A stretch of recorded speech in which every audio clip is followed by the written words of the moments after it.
Welcome to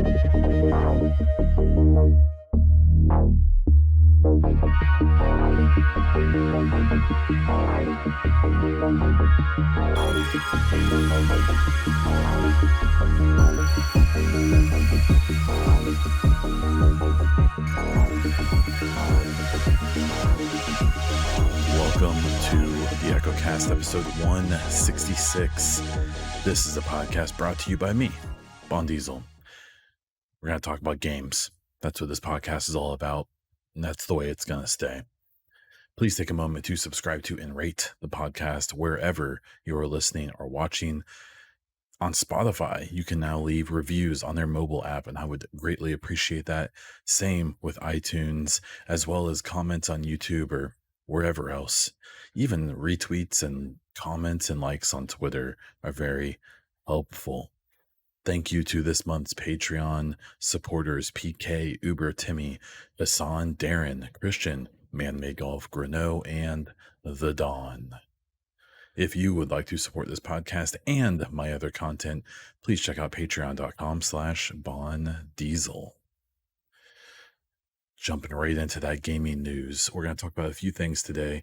I'm just going to talk about the big gaming events for me of 2021.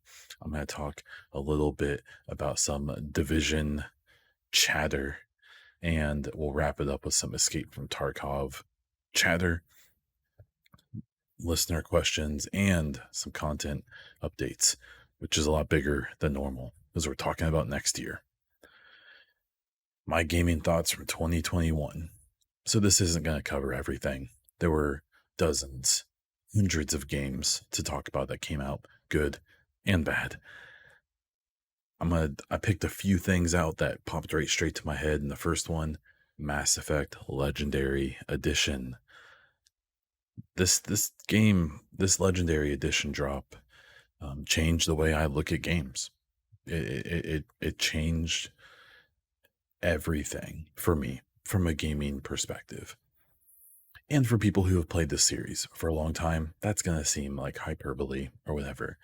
But for me, who had never even touched it before, my only experience with Mass Effect before this Legendary Edition was years ago when I heard that there were, the controversy about the ending. So after 3 came out, and probably years after that, I kind of caught on to that. That had passed me by when it happened.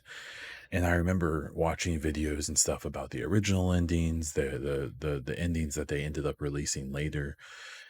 And then I kind of watched it and I was like, okay, that's interesting. And then moved on. Didn't think about it. And then for the last few years at work, one of my buddies at work has been hounding me for years to play Mass Effect. And yeah, he's like, hey, you can play it on the Xbox One and blah, blah, blah. Those games are so old. They're going to look terrible. I don't want to. And then the Legendary Edition got announced. And I was like, that sounds like it would be good to play. And so I was excited, but I was kind of like, okay, I'm finally going to get to play this, see what the hype's all about. I'm sure I'll enjoy it. I'll play at least the first one. I think it was like $40. Like, what's the worst that happens? I lose $40. Whatever. And what happened was I have a new favorite franchise. And that's really cool and kind of sad, I like lots of franchises, lots of gaming franchises, from honestly FIFA, Call of Duty, Battlefield. Obviously, more recently, and what became my favorite most recently was the Division 1 and 2. The Division IP in general. And it's been weird with that, especially the Division, and really all of those titles, but especially Division, where the Division isn't dead per se, but it's not great. Things aren't going well with that IP, at least at the moment, and for the last year and a half / almost 2 years. Because their publisher, Ubisoft, it's made by Massive as well as a bunch of other studios who assist. don't seem yeah, Ubisoft doesn't seem to believe in that franchise. So we've seen a bunch of what are pretty obviously rushed attempts to put this game out. And obviously, and I have some inside baseball knowledge that the games have never basically been allowed to be what Massive wants. And they're still great. I still love the division, have lots of love for the division. But it's left me wanting, right? And so the irony, I would say people who are Mass Effect fans will hear me say that and be like, bro, you're coming to the wrong neck of the woods if you want that to change. And I understand that. Um, Obviously, I remember hearing the Andromeda drama, right? I remember seeing it as a third party who didn't care about the franchise. And I remember dunking on my friend at work, being like, dude, you like Andromeda? What's wrong with you? And then Andromeda had lots of issues, right? It still does to this day. But what the trilogy did was made me realize, like, holy crap, 10 plus years ago, this trilogy came out. And in my opinion, from what I've played, no game has topped it yet. No game has topped that, like, epic, connected drama yet. Mass Effect, the trilogy, is not a perfect series of games. All three of them have their strengths and their weaknesses. Um, they all came out on the same platform, the same generation, the 360 slash PS3 generation. The first one only came out on Xbox until later, but you know what I mean. Which means that with a lot of franchises, you see games start off the way they do and then progress. They get bigger, they get more graphically impressive, and things like that. What happened with Mass Effect, it was actually the opposite, oddly enough, kind of, is that since they all came out in the same generation, there wasn't more power available by the end, by the third game. So what you actually see happen in the Mass Effect is the first game is very basic graphically, has some nice stuff, especially the Legendary Edition, but it becomes more and more graphically impressive from 1 to 2 to 3. But because they had no more horsepower to deal with, you notice that the worlds become smaller and smaller. The levels are smaller and smaller. They're more detailed. They're beautiful in many ways, but they become smaller because they have to find that horsepower somewhere. So in the first game, you have the home base, the Citadel is gigantic. This big sprawling area that you run around the whole thing. There's fast travel, but you don't have to use it. You can run everywhere. Where in 2 and 3, 2, it basically turns this giant area into a multi-story mall, a very small one. And then 3 forces you to use an elevator to travel between parts of this really important area. It's not that important in 2, but in 1 and 3, it absolutely is. And so, it's not perfect, but it's so good. What it gets right, I haven't experienced in any other series. I like lots of games. I've played tons of games. And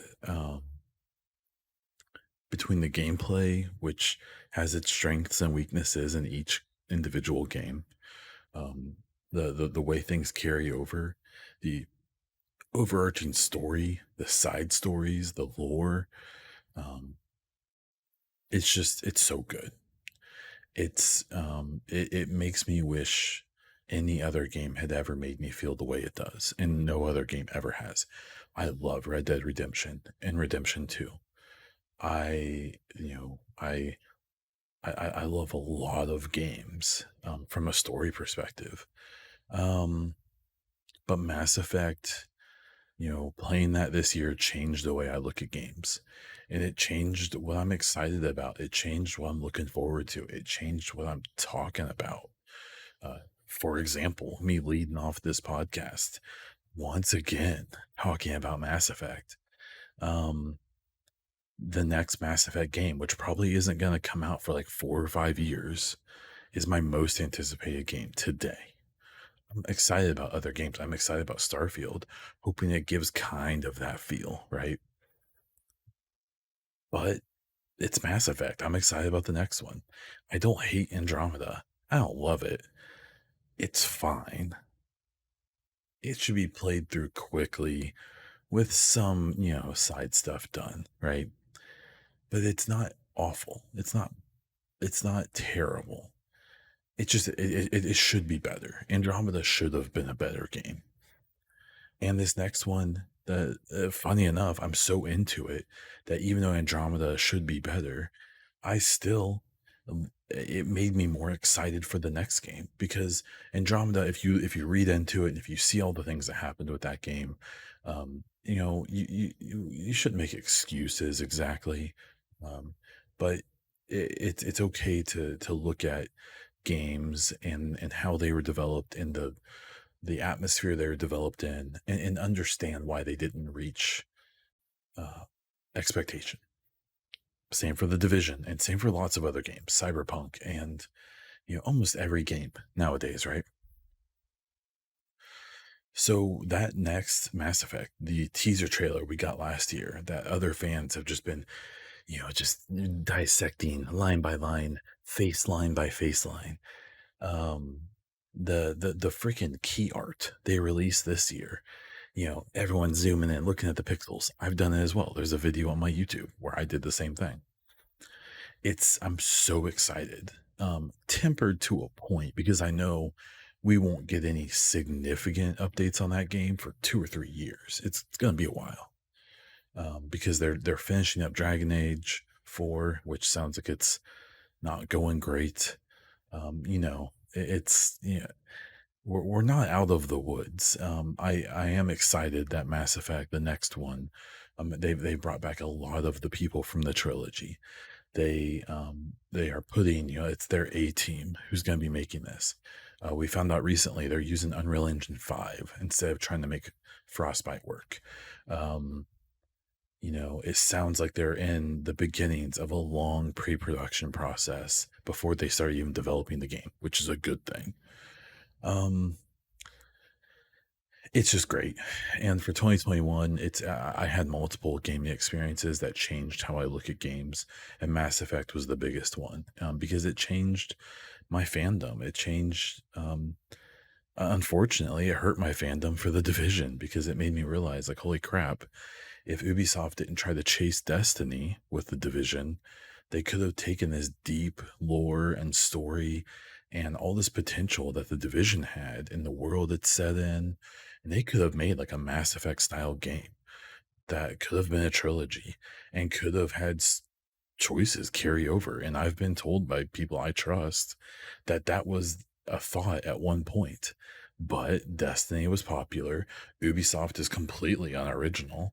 And so they didn't go the direction of making this really cool experience, that people would have wanted to replay and people would have heralded and loved and really enjoyed. Like, they didn't do it. They could have, and they didn't. And so could have a lot of other games. And obviously, there's other franchises that have done these things. There's, BioWare's own Dragon Age. I can't get into it. Don't like that aesthetic, that genre.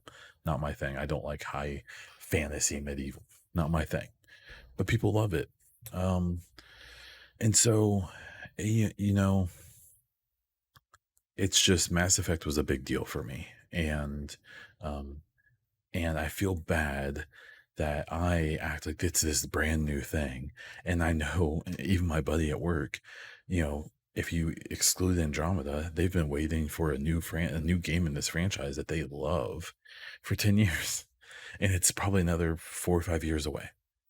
And so I feel like I almost cheated in that I got to come in so late. And even though I'm sitting here like, oh God, I can't believe it's 3, 4, 5 years away, I've got people who've been fans forever being like, well, I've been waiting since I was a teenager.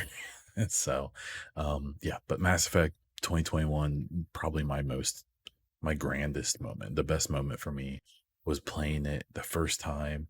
And like literally, I mean, at the end of three, even getting towards the end of three, tearing up, getting emotional. Like I've gotten emotional about lots of games, but not like this. It's just great. Mass Effect 2021, my game of the year, if you count remakes, which a lot of people don't. So otherwise, it's It Takes Two or Guardians of the Galaxy, whatever. But um, man, so good. The second thing, which I'll briefly talk about, but I played through Telltale's Walking Dead series. I'd never played through. I think it's 4 games, and I've never played those style of games before. I never thought I would like them, and I actually haven't played any since. I discovered I do like that style of games.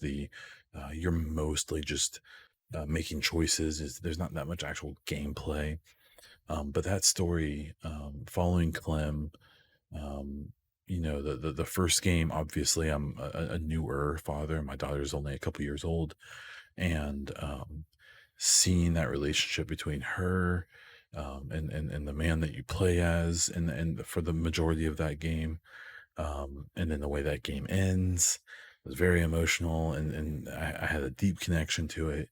And then in the following games, you see her growing and becoming competent, and it really ends, in my opinion, extremely well. And when you look into the tumultuous situation that game was developed in that series, and again, going back to kind of the Mass Effect thing, the connection, the things that you do in the first game affect the final game, and things like that. And I played with no guide. I just played. I just made the choices I thought were best, and for better or worse. And and that really wrapped up so well, and I really enjoyed. The only thing I wish I would have known is that, like, she didn't live. Because this game's been out for a while, I know she lives, right? Spoiler alert, I guess. Too late. Um, but just it was so good, and it was so impactful in like a different way. Um, I don't want to get into this genre. I've considered playing some of the other ones, and I just haven't. There was something so special about, I guess, the timing of playing this, with me being a newer father and things like that. Like, I got really into it. I was very invested. Clem was I was definitely putting my daughter's face on Clem, right? And it was just so good. And again, this is another moment where this isn't to dog on 2021. There are tons of great games that came out this year. But the fact that my two favorite gaming experiences that happened this year were for games that have been out for many years. But this is why this was my moment. This was me experiencing a thing that I had heard about. And I'm so glad I did. It was so great. The next one is a you know, a new game. So Guardians of the Galaxy, if I had to pick a game that came out this year, brand new, that I played and loved, it was that. It was Guardians. It was so good. Um, Disclaimer, the Guardians movies in the MCU are my favorite MCU movies, especially the first one. I know not everyone feels that way, and that's fine. That cast, the story, the soundtrack, the fact that it's kind of a self-contained story, at least in the first one, and the second one, I just really enjoy that crew, the directing style, the visual style, just so cool. Really, really enjoy it, and and in this game, I felt so weird about it. I saw it, I saw the previews, and I was like, this looks cool, but it seems like a lot of people are down on it. Like, it was Square Enix, so they had this Avengers game that came out recently that has been dogged on pretty hard. And I said, I was kind of keeping my expectations low. And then reviews start coming out, and they start saying, like, this is a good game. You need to play this game. It's very good. And it got to a point where I bought it, I think, day one. And I'm glad I did. It is a great game, and I am super pumped that I gave it a shot, and that so many other people seem to as well. I think it should have gotten actually more Game of the Year hype. Being cross-platform, multi-platform, being on so many different, you could play it everywhere, which I think is a part of the Game of the Year discussion from now on. If I have to be totally honest, it's um, I think platform exclusive games need to be super good. They need to be so good that the fact that not everyone can play them that they can still be game of the year or whatever. But that's a whole different tangent. The issue is that Square Enix has had so many issues, and they have such a tendency and a propensity to, if a game doesn't, make 10 times what it costs, they seem like they're almost kind of down on all of their games, whether they do good or not. And obviously Avengers was kind of a boondoggle for them. It still is. And I really find it hard to believe that, that I guess they've been kind of negative about Guardians, which is frustrating because it's extremely good, and for all intents and purposes I think it's sold really well. But I guess something tells me that them being kind of negative about it means that there's no plans for a sequel, and they're trying to kind of not lead people down that path. So is what it is. It's a bummer. I think it's a game that I would absolutely love to be in that world more. um, I hope that they at least make more games in that vein. The combat, like I said, isn't super fun, but it's satisfying in its own way, and I really think that um, I would, they could improve on that, and still tell great stories. So yeah, Guardians, I highly suggest it. Please check it out if you haven't yet. If it's a game that seems like it's in your interest at all, I would highly suggest it. It was extremely good, and it's very pretty. If you have a new system, if you have a PS5, Series X, or a fancy new graphics card somehow, um, all of those things seem to be kind of a crapshoot these days. But yeah, check it out. Pretty game, fun game, good game. Um, I'll quickly touch on The Division. It really bummed me out. I'm glad that a game like Mass Effect came along, The Walking Dead, getting to play those, The Guardians, as well as a bunch of other games. Halo, I didn't even put Halo on here, even though it's definitely one of my favorite games I played this year, multiplayer and story. Because this year was a big year for The Division. We found out about this kind of extended Division universe, that they're doing movies and books and comics, um, and the weird part though is that the least information, or the least the fewest updates that we got was about the game or the games. And we know Heartland is coming, but they've essentially been radio silent on that. um, we knew the Division 2 was getting more content, which has now been delayed to sometime in 2022. But I don't know. It's been a rough year for the Division, and even myself, I can say that it's kind of taken me from a outlook of, oh, I'm really excited for what is gonna come in Division 2, the new content and stuff, to I'll be excited when I see it. Okay, like, I'm generally curious, and that's rough because I've never felt apathetic about the Division before. I've always had a very glass half full attitude about the franchise and the games. I still think Division 1 and especially Division 2 are good games in their own right. Um, you just can't treat them like Destiny and games that have been properly supported post launch. You kind of have to. I think if you buy I think it's the Ultimate Edition of Division 2 that comes with Warlords. I think if you buy that today, and you play it, and you get to level 40, and beat all the stuff that you want to beat, and get all of the gear that you want to get, I think it's a solid experience. You can probably spend 100 to 200 hours in, maybe more, and be really into it, and walk away with a smile, right? I think if you try to play it for 1,000, 1,500, 2,000 hours, you're going to end up hating it, because it's not providing that large experience that people want from it. And it's arguable that maybe it was never meant to. Um, I suspect that there's some game devs who would say that we would have loved to have made it a game like that, but it is not a game like that. And I think that's a thing that some people find hard to accept, that the Division and Division 2 especially are not meant to be played endlessly. They are meant to be played and then to move on and to come back when there's more stuff. People don't realize that at the beginning of 2021, the intent was for Division 2 to be done when the Fei manhunt was over in March.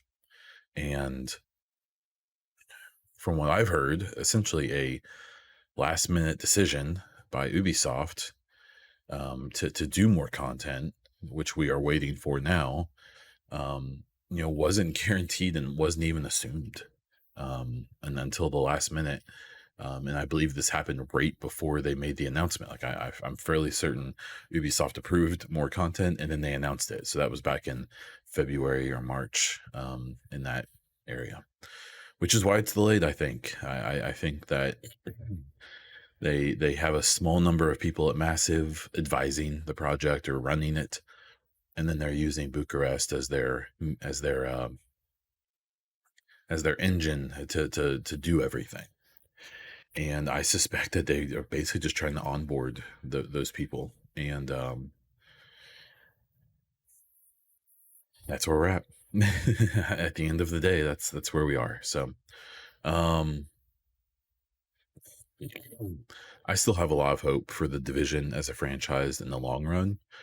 I don't expect a Division 3 for 4, 5, 6 years, maybe.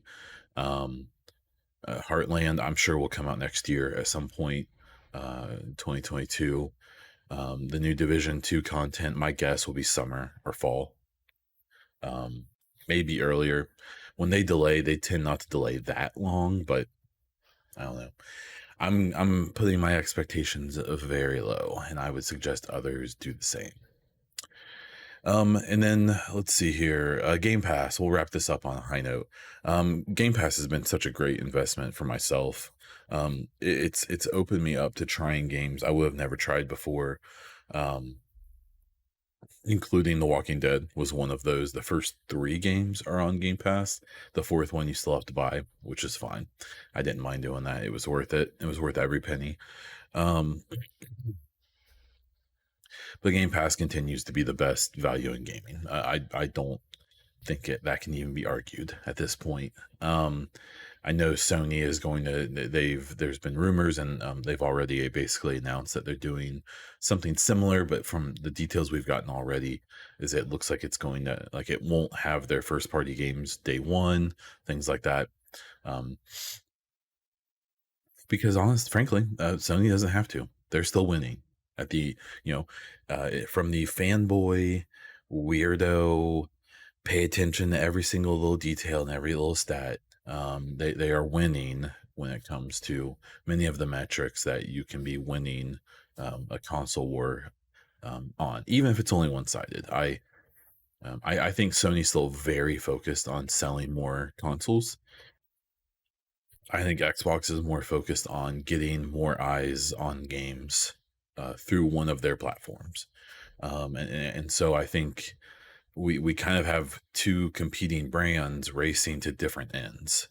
And I think that the Sony race is short-sighted. I think the fact that Xbox has just relented, like, yeah, you're going to sell more consoles than us. Good for you. We're going to be on tablets. We're going to be on cell phones. We are going to be on TVs. We're going to be on consoles. We're going to be on PCs with everything, with all of our stuff. That's the race that they're going for, and they're winning that race by a country mile. So, yeah, Game Pass has been great. Like, a game like Horizon 5 was such a good example of a game that I played for like a week and really enjoyed it, and like totally understood the accolades it was getting, Game of the Year. Not really a type of game I'm going to play for months or years, but super enjoyed my 15, 20 hours, maybe a few more. Yeah. And then the indie side of that too, there's just so many good games that you can play on there. It's just the Game Pass is great. If you have a PC or an Xbox, it's worth it. Even if you have an old Xbox, an Xbox One or One X, they're making it now where you will be able to play Series X exclusive games um on the old systems using streaming, using their cloud. Like, that's wild. Like, that's so cool. Um, you can't play Ratchet and Clank on PS4, the new one, but you will be able to play, say, Hellblade, Senua's Saga. Will be a Series X and S exclusive, but you'll be able to play it on a One or a One X through streaming. So yeah, it's not going to be perfect, but it's still going to be super cool. So yeah, so I would say those are all my big 2021 gaming thoughts. Obviously, there's a lot more to say. Like I said, I didn't even mention early Halo that much, even though I loved it. Um, Horizon as well. It's just it was a good year in gaming.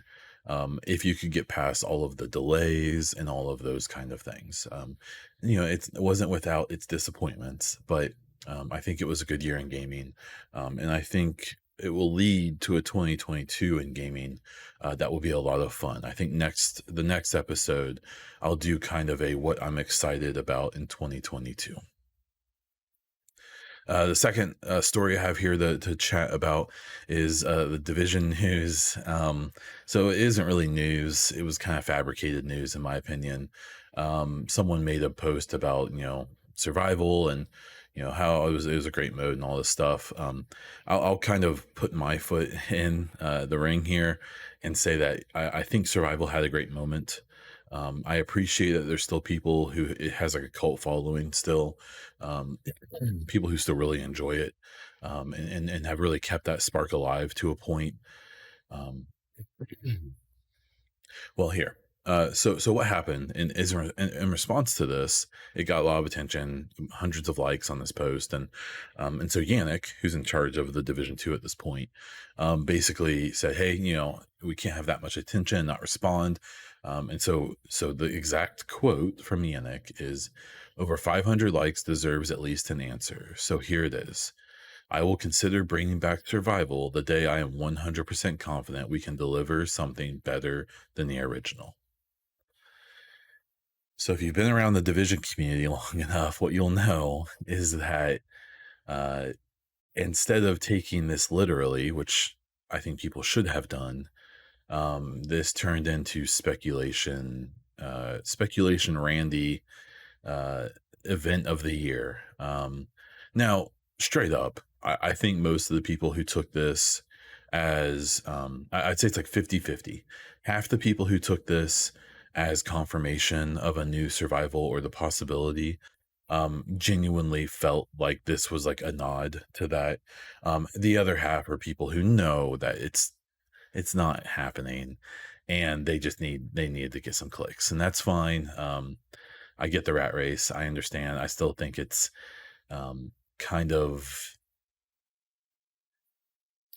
trying to think of the most appropriate word. I think it's a little irresponsible to push a claim that someone may know is not true, because I can, with like 99.9% confidence, say that they are not making another survival, and that Yannick's tweet was not only was it him denying a new survival, he's basically saying like, "Hey, like I want to be 100% sure we can do better than the original, and that's basically impossible." So, um, he Yannick was trying to be nice.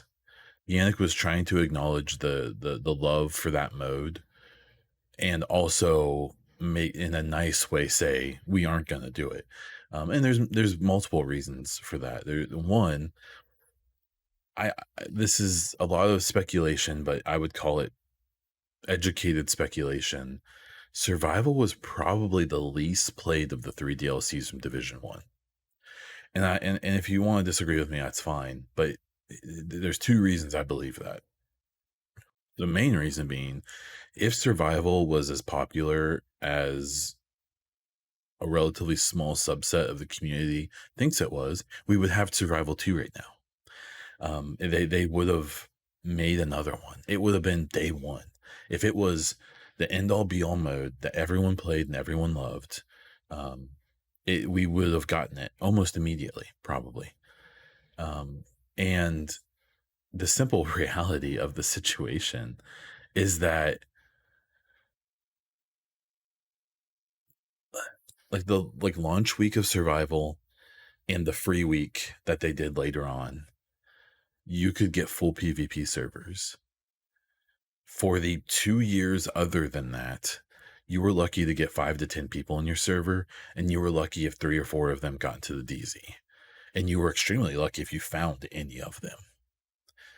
Survival wasn't that popular. And I'm like 99.9% willing to guarantee that Underground got way more playtime, and that Last Stand probably did too. And it's not a knock on Survival. Survival's great. It's a lot of fun. Maybe not as great as everyone or as a small number of people hype it up to be, but it was good. It was good mode. It beat the BR trend. Unfortunately, they didn't go anywhere with it. But it was out before PUBG. If people don't remember, Survival released before PUBG, which was, is the game that made BRs popular. And Survival isn't really a BR, it's more of an extraction mode because more than one person can leave. A BR, I think, means that one person leaves only. It's the only way you can get out. And it's just Survival, it's not happening, man.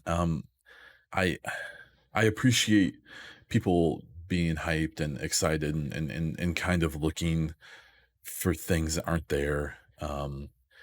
It's just I think some of that reaction is kind of dishonest and is pushed for personal goal reasons and not necessarily and my issue is that like I've seen people say like, oh well, if someone makes a video, like there were multiple videos made about Yannick's tweet, and then the ones I saw, the people, they had a super clickbaity title, super clickbaity Twitter post, but then they would say in the video like, yeah, this is probably not going to happen. But when you bury that in your video, I just, because then if you look at the tweets and you look at the comments and stuff, it's people saying, oh, when they do Survival 2, they should do this, or throwing out ideas where you can tell that people legitimately believe this is about to happen, and it's not going to happen. There is not going to be a Survival 2. It's just not happening. It's not. The main reason, beyond what I already said, is that it's almost certain that Heartland, from the little we know about it, Heartland is going to be the spiritual successor to Survival in some capacity. And so there's no reason for them to do another Survival because they already compete with themselves on enough fronts, let alone to make two of essentially the same mode, at least in my opinion. Because I don't think this new mode they're working on for Division 2 is Survival. I have no idea. I genuinely have no clue what it's going to be. I wouldn't be surprised if it ends up being like an extraction game type, but that still feels like it would be too close to what Heartland's probably going to be. But I don't know. So yeah, that whole thing with Yannick, I think he meant really well with his tweet. And I think that for anyone who wasn't looking at it with insane bias, it was innocent.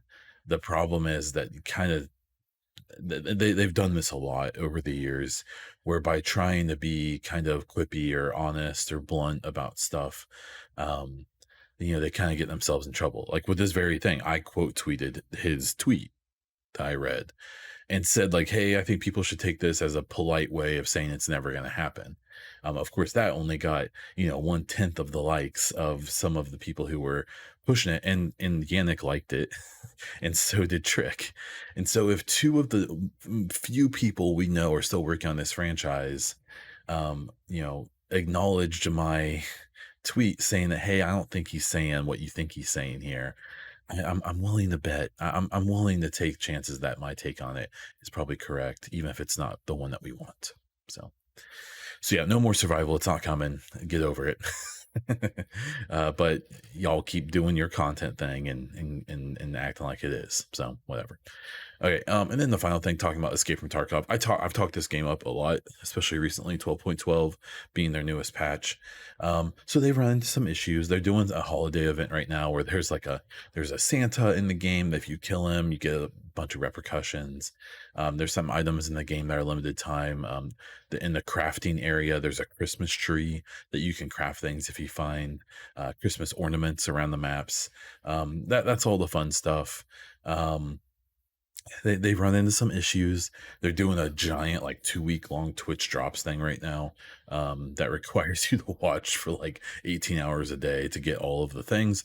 Luckily, some very industrious people figured out how to, automatically clean those drops so you can just leave a computer on. But they've been having some pretty serious server issues to the point where they were having issues where people were literally like losing stuff because they're having like server hitches and they would lose like all of their gear or all of their money or have all these crazy. So there's been so many issues that I actually, and the way this game works, it's an extraction game where you have two types of ways you can play it. You can take a one-time use character called a scav who looks like the AI in the game, and you can go in and do some stuff with them. Basically you can make money with them. You can do some questing, but not very much. And then you have your PMC, which is your character that's permanent. You work on their stats and their gear and all this stuff. And when you die, you lose everything, but you can heal them and come back as them later.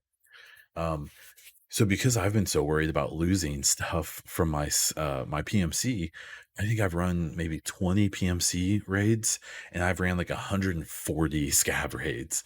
I'm level 10 with only completing like 6 quests. Because I've done all the quests I can do without my PMC. Now there's none left. I have to use my PMC, and it seems like things are starting to stabilize. So I'll start running my PMC not only more often, but probably exclusively because there's not much left to do on my scav. But my scav is like a super soldier now. He's all ranked up, and I have like 13 or 14 million rubles, which is like having more than a million is a lot at this point in the game. So once I level my character up, I'm like set for quite a while on money. I can buy kits for days. I don't have to worry about gear anytime soon. But yeah, Tarkov is one of the best games I've ever played that I would never tell someone else to buy. They need to come to that decision on their own. I jokingly would say it's the same thing with, it's like having a kid. I would never tell someone else to have a child, even though my child is my favorite thing in the world. I love my child. Like my child is the best part of my life. Um, tied right there with, being with my wife and, doing a bunch of stuff I love to do. My kid is right there at the top. And but I would never tell someone else to have a kid, because it's a huge thing. It's a huge responsibility that not everyone wants. And it's the same thing with the division, or not the division. Well, that's a Freudian slip there. It's a similar thing with Tarkov. It's one of the most unique gaming experiences you can have, but you have to go into it acknowledging that it's gonna be rough. It's gonna be hard. It is not always a very satisfying experience. Sometimes it's very rough. Um, but this new patch, I mean, the voice over IP that they added, I was really worried it was gonna suck, and it's turned out to be probably the best thing they've ever added to the game. The inertia system with the movement has made fights way more interesting, where people don't just play it like Call of Duty, at least not as much. They're somewhat slower. They're a little more tactical about everything. Um, there's just so many changes. Changes to the economy, changes to the quest. They've just, a new map, which I haven't even played yet. I haven't even been to Lighthouse yet, to show you how much I've just been basically just making money. Um, yeah, it's really good. Don't buy it unless you really want to, but don't blame me if it ends up ruining your gaming life. Okay, so we're going to jump into some listener questions and then content updates, and we will wrap this up. So the listener questions, there's no better way to end the year than to get a question or some questions from Master Prime. Master Prime is easily the most consistent contributor to this show, and pretty much every week has something for me to talk about, which I always appreciate. And so we have two questions from Master Prime on Twitter this week. Do you think that the Battlefield franchise is dead after seeing the player drops and general outrage? No, no. I know it was a big story this week that Battlefield 5 retook the player count on Steam from 2042. Um, I think that the optimistic way to look at that is that they have two games with 25,000 plus players playing them each, including the one that came out a few years ago that they stopped supporting. Um, no, in fact, I think Battlefield, from some of the things that they've announced recently, it seems like it's never been more supported than ever. 2042 it seems pretty obvious. It was probably meant to be a different game. It was probably meant to be a battle royale. That they, in the last 6 to 9 months of production, decided we can't do that. Let's make it a normal Battlefield game, and then we'll have this extraction mode kind of there, but it's not going to be the focus. And it seems like that there's a lot of things in the game that make sense. And I'm not defending that. I think that sucks, but it seems like that's what happened. And so it my problem is that I think 2042 is the best Battlefield game since 3. I love it. I think it's so fun. I haven't played it in like 2 weeks because I've been playing Tarkov, but um I just got to the point where I hit all of the um I hit mastery with all of the weapons besides the snipers, which I don't like to use, and pistols, I guess. Um and and until they add more weapons and add more maps and things like that, I'm good for now, but I'll definitely go back to it. So no, Battlefield's not dead. If anything, it's probably a lot healthier than people realize. The Battlefield, besides some of the base issues people have talked about with 2042, its biggest issue right now is press. It's such a good and easy story for people right now to nitpick every single thing about that game and what's going on with it, even if it's not like entirely true or truthful about their current situation. um like, if you only paid attention to the reporting on that game, you would think it's the worst game ever made, and in fact I think it's extremely good. It's a really fun game to play. It just takes a while to get into it, but every Battlefield has. It's the same with Call of Duty, kind of, where you have to get into the flow of it, and once you do, it's a ton of fun. But you know, you can't fight the clicks, man, and that's fine. And it's a game that has issues that they need to improve on, and they did a lot very quickly to improve that game, very much. Uh, but they're not done, and they need to keep pushing. So, um, yeah, Battlefield not dead. I think we're fine. I think it's good there. Second question from Master Prime: what made you choose Xbox over other consoles or PC gaming? So I Xbox PC, I'd say, is about 50-50 for me. I game on both. I have a pretty decent PC.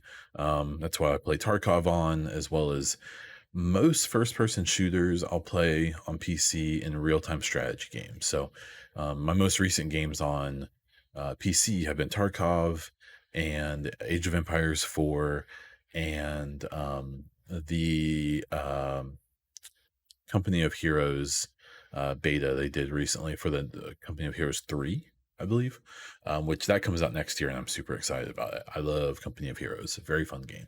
So I definitely don't choose PC over Xbox. It's just I have a different preference for games I like to play on each.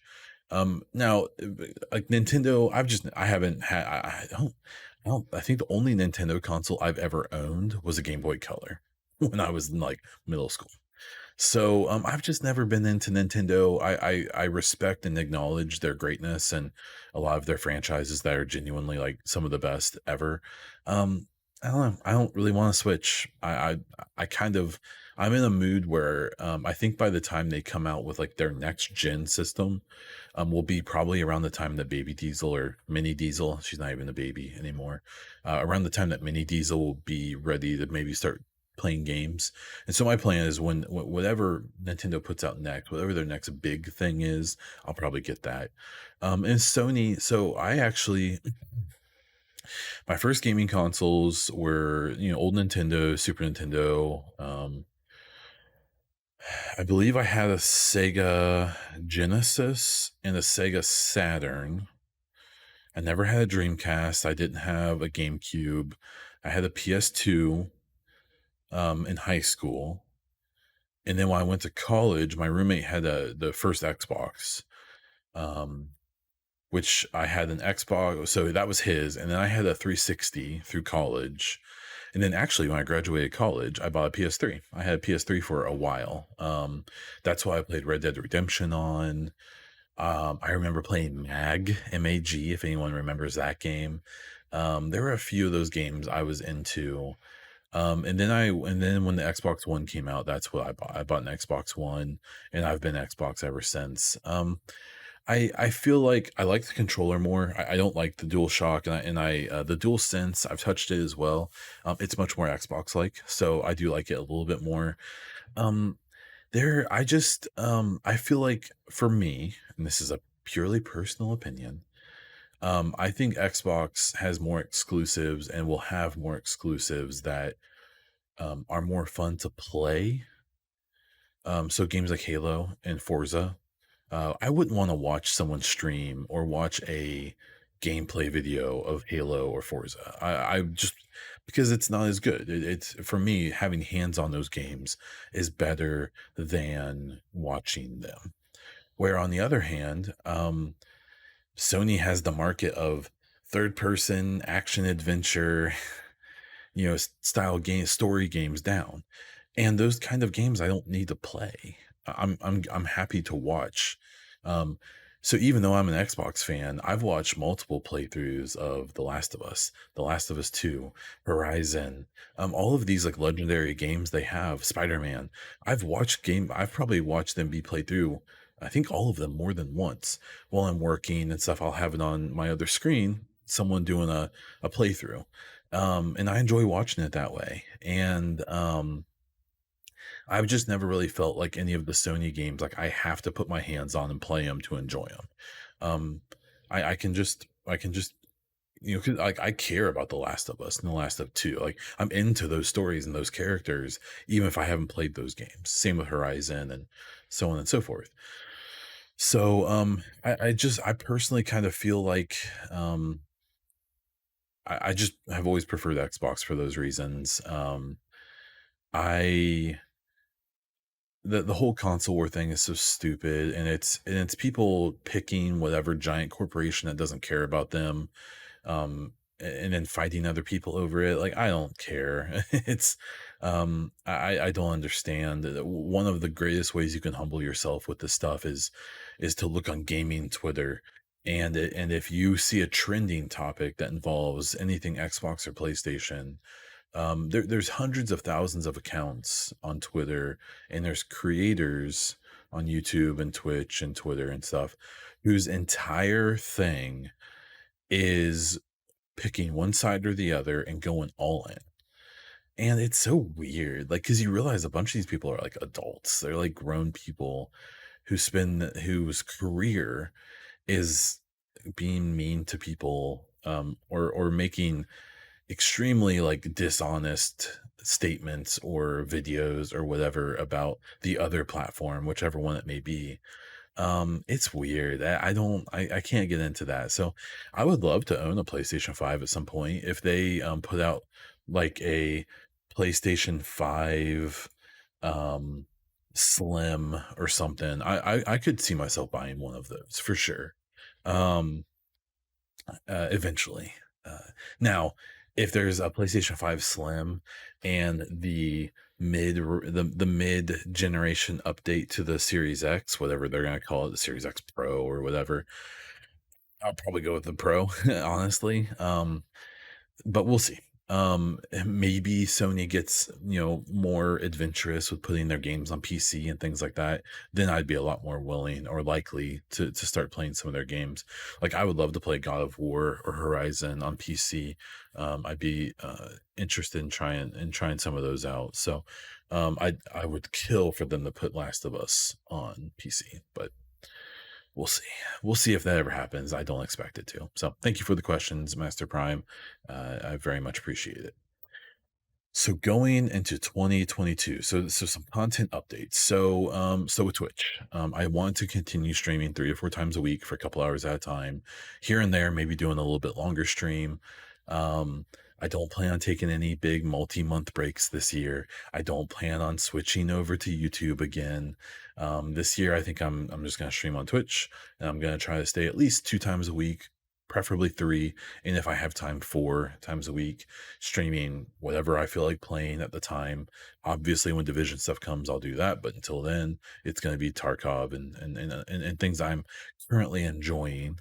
Um, I really it's been hard to stream this again after taking time off because I lost like 90% of viewership. And it's understandable. I was gone for a long time. I switched platforms. I was super inconsistent. And so, I, people show up if you do, your part, and I didn't do my part, and that's the way it is. And that's fine. So I want to get back on that. I really enjoy streaming. It's a fun hobby for me. And I would like to be successful at that hobby, even if I'm not depending on it for income and things like that. It's still a thing I take seriously and I want to do well. So that's the plan for that. So kind of stay the course of streaming, posting more on YouTube, doing more reviews, more narrative videos. I would really like to do. I post my VODs and this podcast there, and I occasionally will do some kind of commentary video, but I would like to really try to get a little bit more in to those things. I've been doing shorts of the podcast and my stream VODs, and it's wild how successful those are. Hundreds, even thousands of views on these shorts, and then I want to get better at trying to use that to drive people to my stream and my other content. So there's that. um the fundraising. So this year, we've raised nearly $1,000 at the time of this recording. I am going to try to stream on New Year's Eve to try to get that final couple $100 to hit 1,000. This was for Extra Life in 2021. I'm really proud of what I've done, especially because I was so inconsistent this year with my creation efforts, which definitely hampered the fundraising. And I plan to do it again next year. So I'll probably do Extra Life again. I think they have a really nice setup for streaming and fundraising. I've also considered St. Jude or others. St. Jude is a really, really noble cause. Um, and that's a thing I would consider as well, or any others. So if you're listening to this still, let me know what you think, or if you have any thoughts on fundraising. I think I want to keep doing Extra Life, and I would like to try to hit $2,000 next year. But we'll wait and see. Keep an eye on my Twitter for updates on that. The podcast. So I want to keep doing it weekly. I want to keep these episodes going. This is 166. So by the end of next year, we'd be well into the 200s, which is so cool. I know people want guests, so I want to try to do that. I would like to be on other podcasts. Honestly, I would like to try to leverage some of this, and that's a good way to reach into other communities and things like that. And I want to keep trying to figure out the right format for this podcast. I've tried dabbling. I need to do. I wish I could do some type of survey of people who actually listen. Of like, do you want episodes to be 30 minutes or 60 minutes? Do you want them to be kind of like hit the details real quick, or something else. I can't really, I don't get a lot of feedback, even though a decent number of people still listen to the podcast. I don't get a ton of feedback on what people like and don't like. So um this is kind of a call to action that if I would love feedback of some type. The main feedback I've gotten over the last year is guests. Guests are hard for me because I record the podcast basically whenever I have an hour. And sometimes I have to do more if something happens, like I did on this episode. I'll see if you can catch the break, where I'm actually recording this on 2 different days. I had an audio issue that was very frustrating. Um, and so guests are hard. The best way for me to do a guest is to record a separate segment entirely with just them, and then record the podcast normally and insert that in. So, um, yeah, that's that. The um the other thing, I do have a few guests where I know I could probably get some Ubisoft devs on to talk about stuff. um, the author for the new Division book that's coming, Recruited, he has said he would be on the podcast, so we'll do that next year at some point after that book comes out, which I will be doing a review of that book very soon. I did find out there's no limitation, so I can talk about whatever I want. I'm not going to spoil the book, but I will. It has been a couple of weeks since I've read it, so I might need to go back through and read it again to make sure I remember everything. But I will do a review of that, the Division Recruited, on the next episode, I believe. Um, I also may be on a Mass Effect podcast here soon. There was a call to action for people to tag others for this fairly big podcast. Uh, they want to talk to people who had never played Mass Effect until the Legendary Edition, which is my exact situation. And so I'm really hoping I can get onto that podcast because I can stop annoying all of you with my constant references to that game, and I can finally just get it out and talk about it. So be on the lookout for that. And I would really like to reach out to some non like my interactions are so division focused. I would like to reach out to something that's a little outside of that as well. Um, so I want to try to get a hold of maybe some BioWare, see if I can get someone on from BioWare, see if I can get someone on from Xbox, things like that. So be on the lookout for that stuff. And then obviously for my division fans, Ross and Thurber, um, I should be able to get him on at some point next year to talk about the Division movie, um, and hopefully I'll be able to bring him on at some point to talk about that. Um, yeah, so all exciting stuff. I do want to try to mix it up a bit next year, and to try to make this something that people want to keep listening to. And there's that. I want to continue trying to grow the Patreon, my Discord, and other ways of interacting without overextending. That's always been a big issue with me in the past, where I tried to I dip my fingers in too many places and never felt like I could really focus. Then I would end up giving up on things. Um, my goal this time is to really is to try to consolidate as much as possible. So be on the lookout for that. And yeah, and then personally, my big thing personally, I honestly, I'm very happy. My personal life is great. My biggest issue is that I'm pretty significantly overweight, or from where I would like to be. And so my big personal goal would be to lose about 70 pounds next year, or at least start on that journey. Um, and so, yeah, so hopefully, maybe next year we can take episodes from the first episode of episode 167 next year, maybe even this episode, and by the final episode of next season or next year, hopefully this is a different looking human being. Unfortunately, I don't think the hair is coming back. I'm just gonna have to deal with that. But I've always joked that you can be, let's see, what is it? You can be bald and fit or have great hair and be a little chubby, but you can't be bald and chubby. So I'll have to. So that's a little personal thing I think I might have to try to work on as well. So yeah. So that's it, man. 2021 is a great year. I want to wish everyone a happy new year. I assume most people who listen to this will be in 2022. So I hope next year is great. And I want to wish everyone happy new year. I hope you're all well, and I hope you're all staying safe and doing the things you got to do to stay healthy and happy and so on. So take care of yourself, take care of those around you, try to smile, try to, be a good person. And there's that. So let's wrap this thing up. I do stream over on Twitch at twitch.tv/Bondiesel, and I post the podcast, stream VODs, and narrative game videos on YouTube as Bondiesel. If you're on Discord, please check out the description below or my Twitter to join the EchoCast Discord server. Check out my Twitter at Bondiesel, or if you just want the podcast updates and news, check out at the EchoCast.